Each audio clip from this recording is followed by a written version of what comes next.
Bien, tenemos el placer de conversar esta mañana con Xiomara Guante, que es la presidenta de la Asociación Dominicana de Profesores ADP, el Sindicato de Maestros. Xiomara, buenos días, bienvenida al programa. Buenos días, buenos días. Buenos días, ¿cómo están? Buen día, Muy profesor. bien. Pienso que deberíamos iniciar esta conversación contándonos un poco con más detalles de lo que la prensa trae en la mañana de hoy sobre la reunión que sostuvo el sindicato en su persona con las autoridades de educación que vendrán a partir del 16. ¿Cuáles son las cosas que se acordaron? ¿Qué cosas se pueden establecer? Bueno, sí, ciertamente hubo ayer, el país lo vio, una reunión con el nuevo ministro, el ministro designado, el doctor Roberto Fulcar, y bueno, él pidió estar en la ADP en tanto él ha venido visitando a distintos sectores para hablar justamente del tema que trae muy preocupada a toda la sociedad dominicana, que tiene que ver con el inicio del próximo año escolar.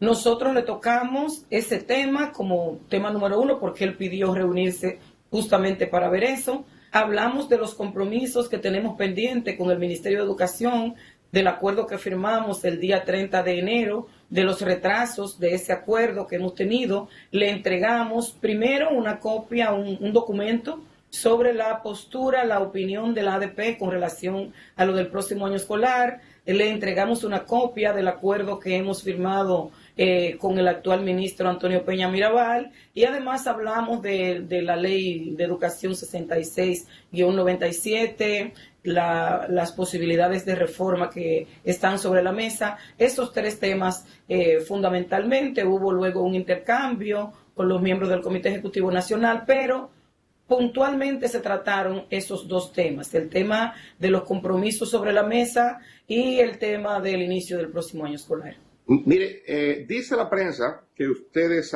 establecieron ayer o dijeron ayer en ese encuentro que la ADP no está o entiende que no están en condiciones de iniciar el año escolar para el mes de agosto, como ya ha anunciado el ministro designado.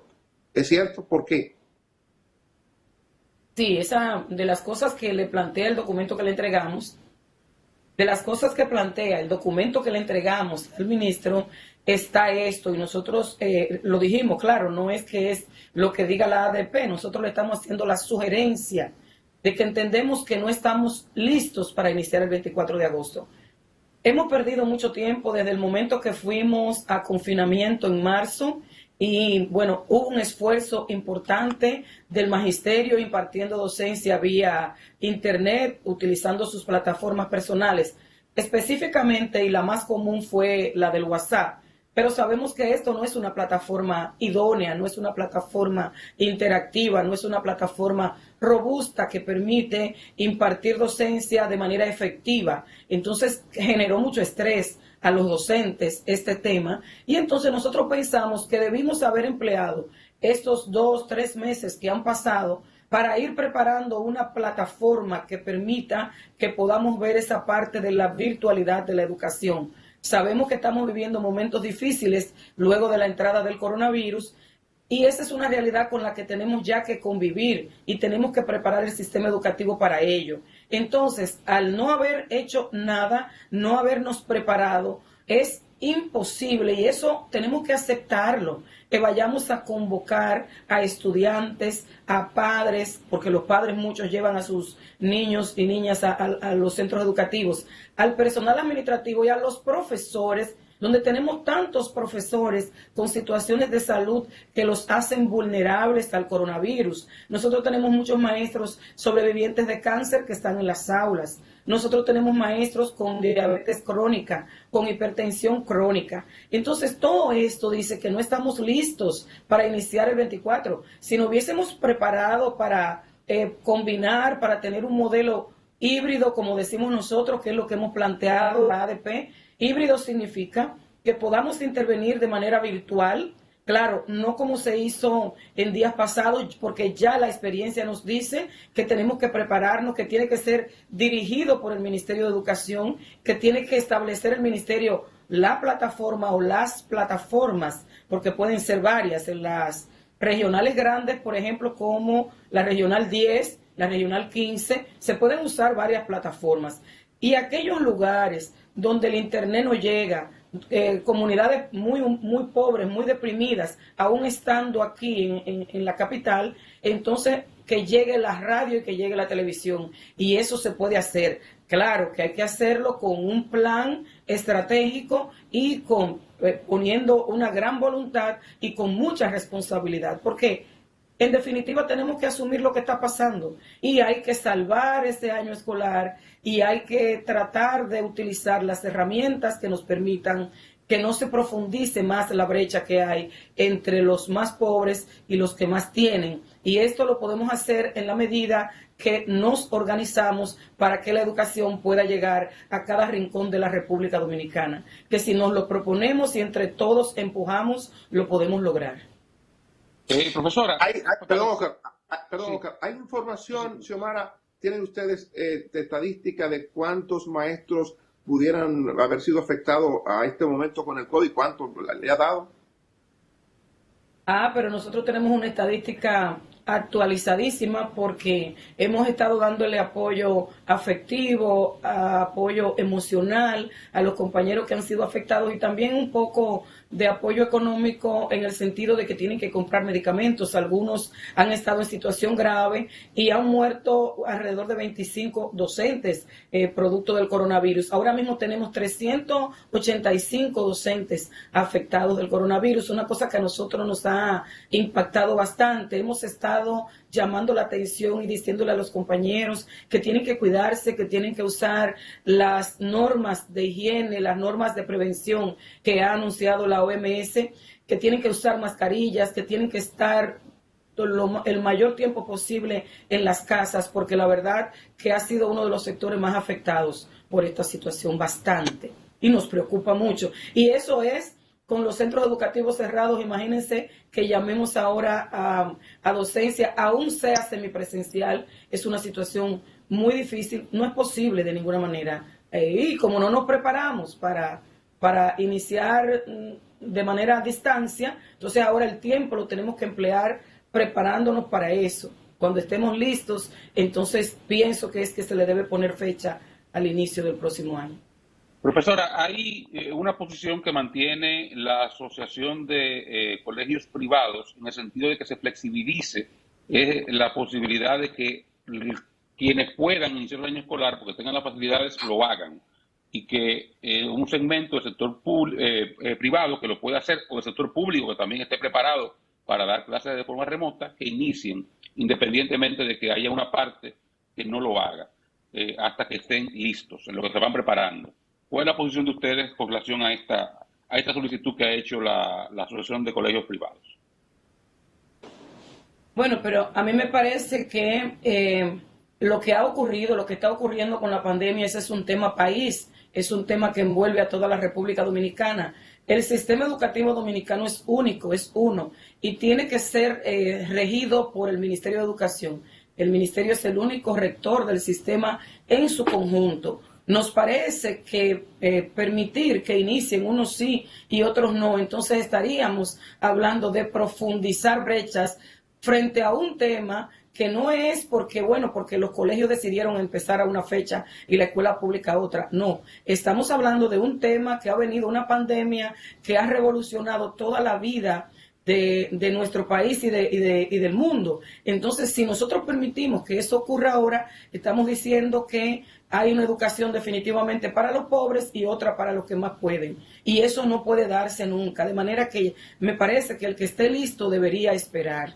Porque sabemos que hay centros educativos que podrían, porque cobran la matrícula por adelantado, tienen plataformas, tienen todo para el arranque. Sin embargo, en condiciones normales, el ministerio dice qué día inicia el calendario escolar y ese día es que inicia para todos los centros, tanto públicos como privados. Entonces no veo por qué ahora tiene que haber esa diferencia, sobre todo cuando estamos hablando de una situación, digamos, de una catástrofe nacional. ¿Cómo vamos entonces a hablar de dividir el sistema y de que inicien unos sí y otros no? Nos parece que debemos esperar y que todos debemos iniciar a la vez. Poner esfuerzo para que se inicie lo antes posible, pero de todos modos esperar.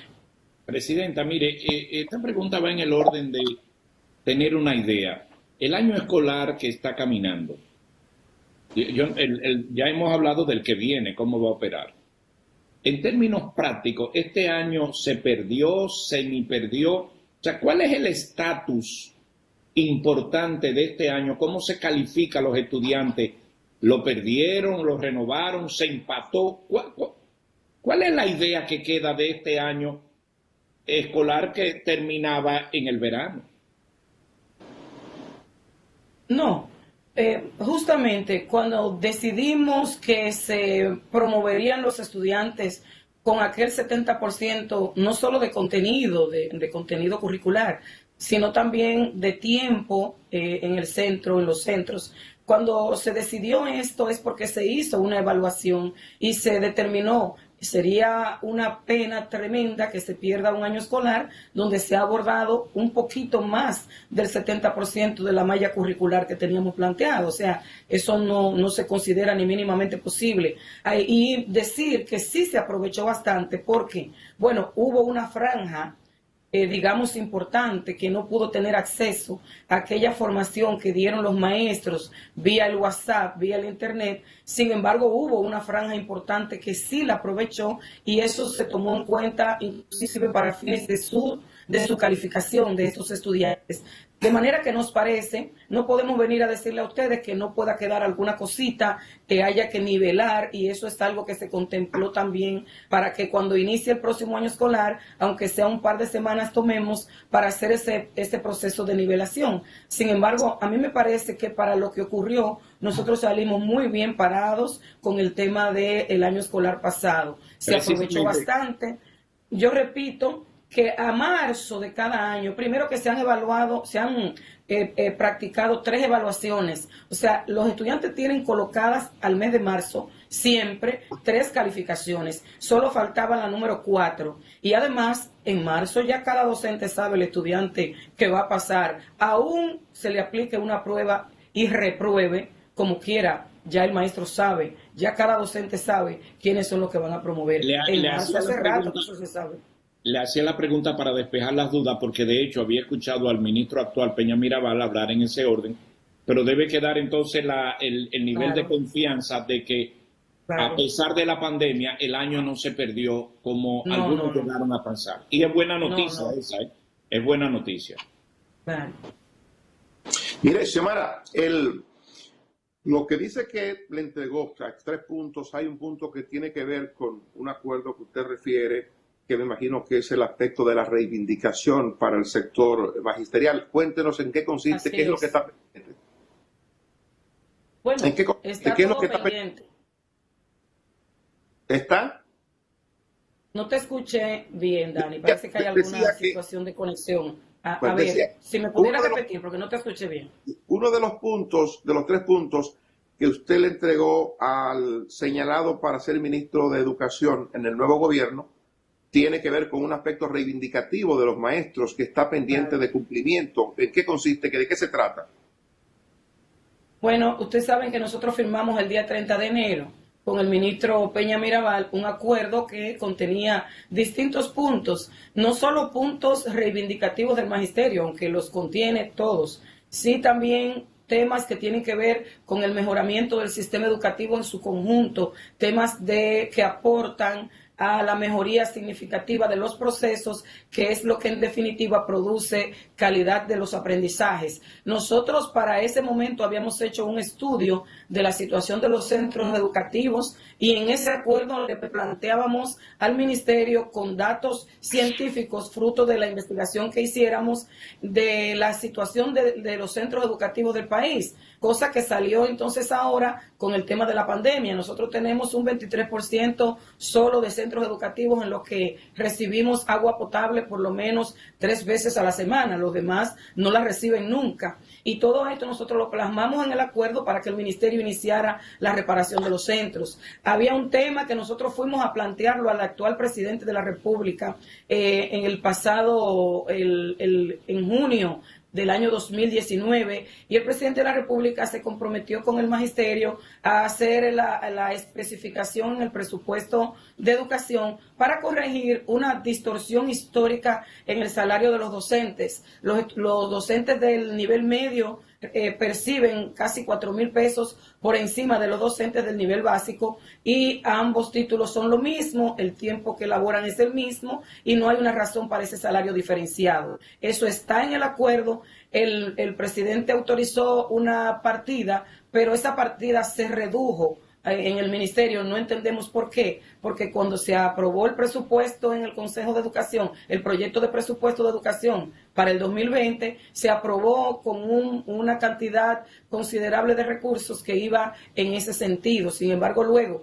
al ponerlo en el acuerdo, esto se redujo. Nosotros ayer le planteamos eso al nuevo ministro para que dentro de sus posibilidades lo pondere una vez sea juramentado y vea cómo puede intervenir para mejorar esa situación. Nosotros tenemos docentes que tienen años de servicio suficientes para de ese reloj de tiempo en servicio. Sin embargo, a pesar de que está plasmado en el acuerdo la automatización de ese incentivo, no hemos podido lograr que el ministerio finalmente comience a implementarlo. O sea, hubo distintos temas, un tema que tiene que ver con los pensionados y jubilados y que es de ley, cada 3 años debe revisarse el salario de nuestros jubilados y pensionados y nunca se ha revisado el salario de ellos. Entonces, está planteado ahí también en el acuerdo. Sí. ¿Cómo proyecta usted, digamos que quizás esa reunión de ayer o quizás la relación que ya habían tenido previamente con el señor Fulcar, que fue viceministro de Educación en la gestión de doña Milagros, le permita a usted como jefa del sindicato de maestros hoy hacer una proyección del tipo de relación que habrá de tener el sindicato con el ministerio? ¿Cómo sería?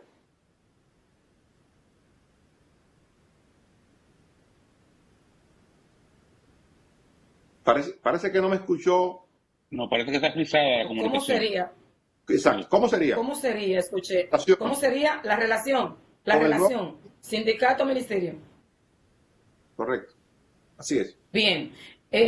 ¿Sabe que había sido una demanda, un grito, digamos, se puede decir así, del Magisterio Nacional en el sentido de que hace mucho tiempo que no había un maestro, no se designaba un maestro como ministro de Educación?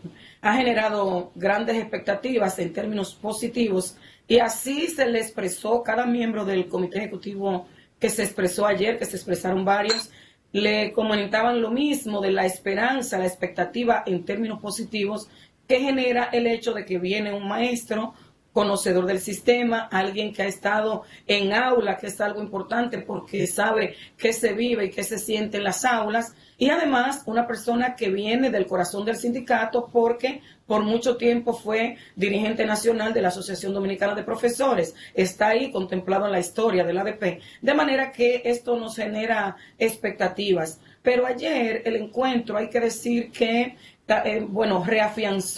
afianzó esas expectativas en términos positivos porque hizo planteamientos muy puntuales en la conversación que sostuvimos y habló de reconocer todas las cosas que había que reconocerle al Magisterio Nacional y habló de hacer una gran alianza con el sindicato para que podamos lograr definitivamente mejorar las condiciones, no solo de vida y de trabajo de los docentes, sino también mejorar la calidad educativa, y también dijo que no era posible hablar de reforma y hablar de mejora de la calidad de la educación sin contar con los actores fundamentales de este proceso, que son los docentes. Entonces, reconociendo eso, sabemos que hay de entrada un punto a favor de una muy buena relación. Es lo que nos parece a nosotros.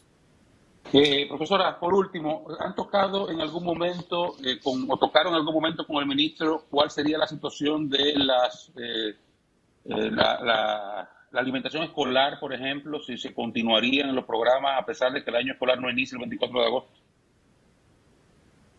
Bueno, ese tema no lo tocamos. Realmente pienso que cuando nos reunamos nueva vez, porque él quedó de continuar escuchando por esta semana a los demás sectores que tiene previsto escuchar para luego tomar una decisión.